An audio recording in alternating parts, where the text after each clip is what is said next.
The latest book-to-film adaptation, Are You There, God? It's Me, Margaret, and a live-action adaptation of the 1953 animated classic, It's Peter Pan and Wendy.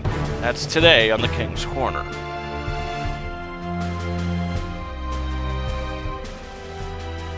What's up, guys, and welcome to a brand new episode of The King's Corner, where today, we're talking about Are You There, God? It's Me, Margaret. It stars Rachel McAdams, Amy Ryder Flynn, Benny Safdie, Kathy Bates, and a book adaptation that took almost 50 years to hit the big screen. This is a coming-of-age film. If you guys remember the movie 8th Grade that came out in 2019, I believe, this movie is extremely similar to that. Instead of 8th grade, Margaret is in 6th grade. And it has vibes of many films. This has vibes of 8th grade, as I mentioned. It has vibes of Inside Out for me as someone who has to, move to a different school, different state, whatever the case may be. Meet new friends. How do you cope with that? So this almost seemed like a live action adaptation of that. That's how she handles religion. There's things that happen in the past with the family, with the mother, with the mother's parents. What's going on with the Benny Safdie character? What's his religion? How does that play into the family? And I thought it all worked really well. I wasn't really familiar with the story of Are You There, God? It's Me, Margaret. But you've hear about it over the years. You watch the Deadpool movie, and he calls out he says, "Are you there, God? It's me, Margaret." So you hear it over time. But I didn't know what the story was, and I was totally just so immersed into this story. It also kind of felt like Richard Linklater's Boyhood. That film felt so real and raw, and this film feels as real and raw. And there is stuff going on under the surface. I think the performances in this are fantastic. Abby Ryder Flynn, is Margaret, and she steals the show. I mean, she is so good, so charismatic in this role, and you care about her. She's not annoying. She plays it just right.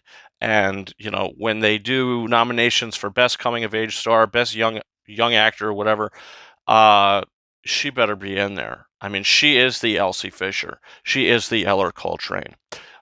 So that's where I'm at with her performance. Rachel McAdams, I mean, she's not just phoning it in. You can tell that she cares about the material and this character that she's playing. And look, she deals with stuff in the movie. She's not just one-dimensional. None of these characters are one-dimensional. The Kathy Bates grandmother, none of it feels just one-dimensional. None of it just feels like the mother, the grandmother, the father.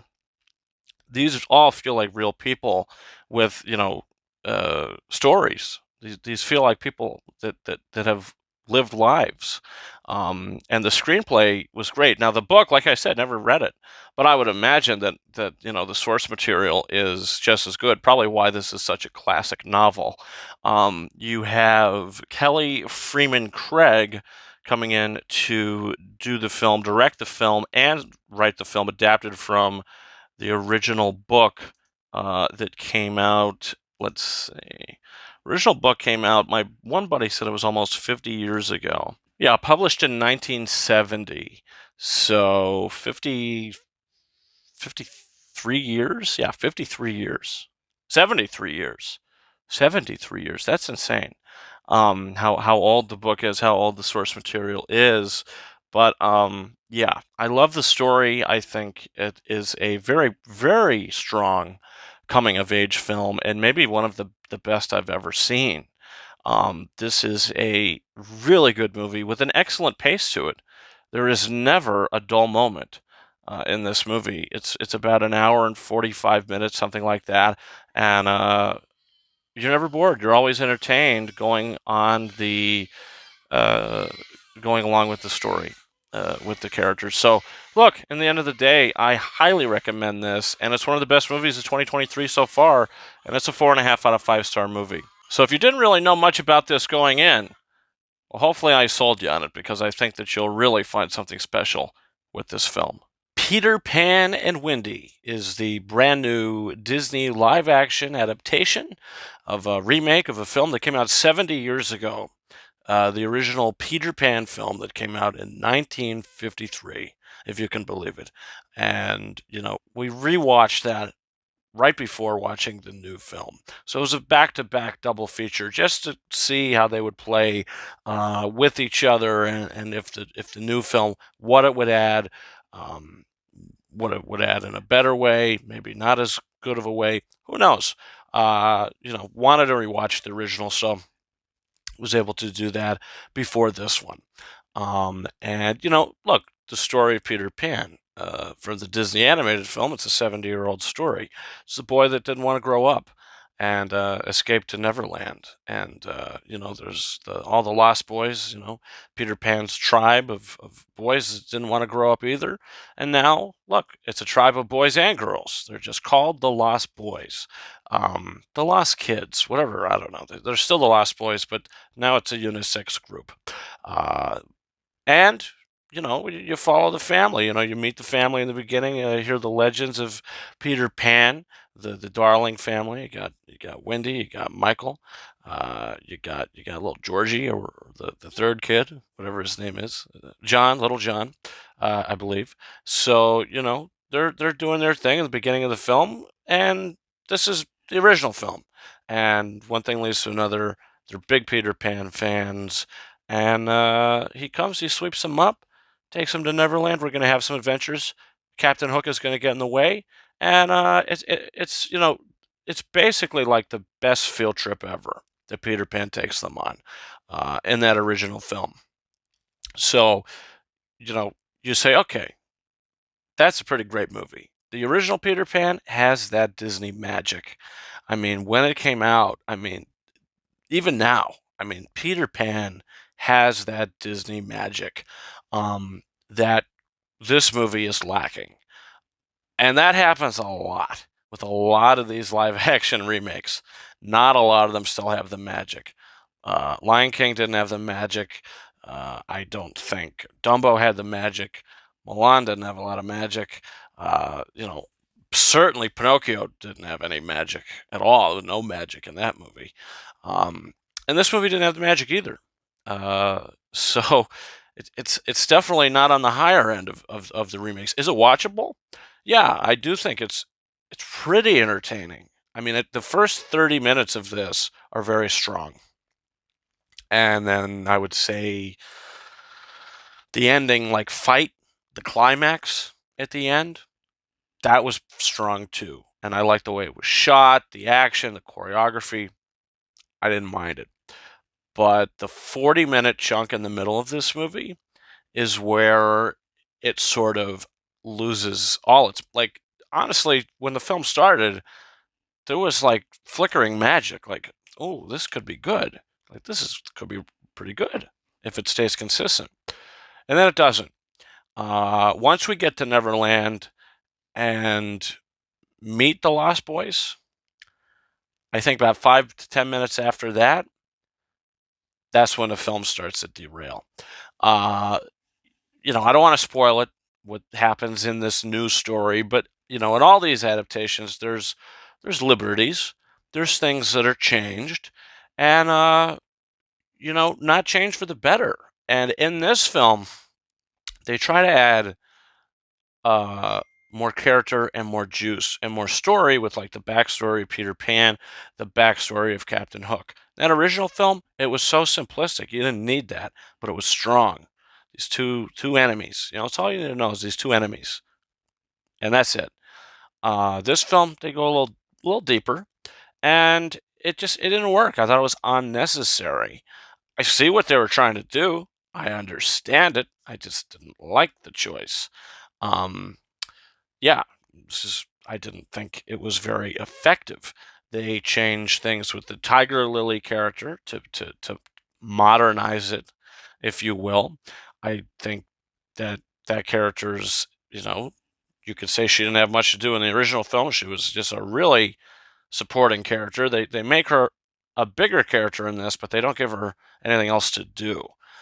She's doing a couple things in the film, but she's not a special character in any way. The Lost Boys, I think, are okay. I think the girl who plays uh, Wendy, Ever Gabbo, I believe the actress's name is Ever Gabbo Anderson, who plays Wendy in the movie. I thought she was fantastic. I thought she was the best part about it. She was incredible, but some of the other performances, not so much. Yara Shahadi played Tinkerbell, and I think she was very good, but they take a lot of Tinkerbell's character away. Sure, she's still, smiley and kind of charismatic in her movements, but they take the whole. I mean, they basically suck all the character out of her. So she's just not as memorable as she was in the original film. And my biggest issue with the movie, aside from everything I've already mentioned, is the two leads, Jude Law as Captain Hook and Alexander Maloney as Peter Pan. Uh, I'll just bluntly say it. I didn't think that this kid was good as Peter Pan. Did he give an okay performance? Yes, he did. But he wasn't Peter Pan. He was just playing just a regular kid. I mean, the way he was delivering his lines, he had really no energy to him. I mean, the Peter Pan in that original film, the way he spoke. I mean, his voice was a little more high pitched, but I love that. I think that's the essence of Peter Pan. This boy who never grew up. He's more serious in when he talks, and his mannerisms. I mean, there's not a lot of life behind Alexander Maloney's eyes, and he just was not a good Peter Pan. He wasn't as charismatic as he should have been, and he wasn't a good Peter Pan. Jude Law, again, he's giving an okay performance, but as Captain Hook, he didn't go far enough with it. I mean, he's fine, but you watch that original film, Captain Hook, he's so memorable because he's louder, he's bombastic, he's doing all these things. In this movie, Captain Hook is reduced to your very basic villain. I mean, like I said, they try to add a little backstory to it, but his performance and the way he's written is very basic. And Jude Law is okay, but Captain Hook should have been more. Should have been just more alive. So the two lead characters in this movie, Captain Hook and Peter Pan, they just weren't as alive as they should have been. And that's a direction issue. And David Lowery directed this film. That is a direction issue. So yeah, I mean, I couldn't really get into it as much as I wanted to because they weren't these two actors. They just weren't doing it for me as these characters, as these iconic characters. But I do want to mention also with the music, like Disney and like the films that they do. Like if it's not like something with Alan Menken involved or like Hans Zimmer involved, which the Lion King and the Little Mermaid, Beauty and the Beast, Aladdin, all that kind of stuff. If it's like a Cinderella or Dumbo or this, they very rarely use any music from the original film. I don't know why that is, because the songs and the themes are so iconic. When you watch that first Peter Pan, you hear the bum ba da. I mean, that's Peter Pan. Those notes are gone. Replaced with some generic score. So the music wasn't as memorable. There's minor spoiler about a piece of music in the film. The only really piece of music that returns in this movie is the "You Can Fly." They don't really sing it, but the score is prominent, and that's probably my favorite sequence in the movie. Is the "You Can Fly" sequence. The score is very powerful. Bum ba da. Oh no, not that. Sorry, that's not in the film. It's dun dun dun dun bum bum da da da da. And I thought it was really clever what they did with the clock tower too. Uh, but other than that, the film it also doesn't have imagination. And hey, the crocodile, total. I mean, the crocodile is one scene, I think, in the whole movie, and it just that was a disappointment. I mean, if you wanted to see more of that da na na bum bum da na na bum bum da na na ba na na na na with the crocodile music and the tick tock, uh, you're gonna be disappointed. You're gonna be disappointed. So that's a pretty in-depth review because I grew up with these Disney animated films. I mean, I grew up with them and I know them very well. And I just rewatched the damn thing. I love these movies. So when they remake it, not as good. I mean, look, this movie is not as bad as Pinocchio. I mean, I could watch this again and maybe skip parts of the middle, but I'll watch the beginning and the fight at the end. Some other bits. I mean, it's not like it's unwatchable. I mean, the Pinocchio film, I don't think I could see myself watching that again. Some of these other remakes, I mean, The Lion King, it's watchable. You got Hans Zimmer's great score in the background. These voice actors, they're singing very well, but you know, just the magic's not there. So, in the end of the day, do I think this is a bad movie? No. If you've never seen that original film, I think you could like this. I think you could really like this. But for a fan of the original that's watching this, it's kind of disappointing. But I'm very indifferent to it at the same time. So I don't think it's good. I don't think it's bad. I just think it's right in the middle of the road. It could have been a lot better, but it's a 3 out of 5 star movie for me. I mean, if I give it a 2.5, that means like I don't think it's a good movie. And like I said, if you've never seen the original and you watch this, I think you will think this is a good movie. Pretty good movie.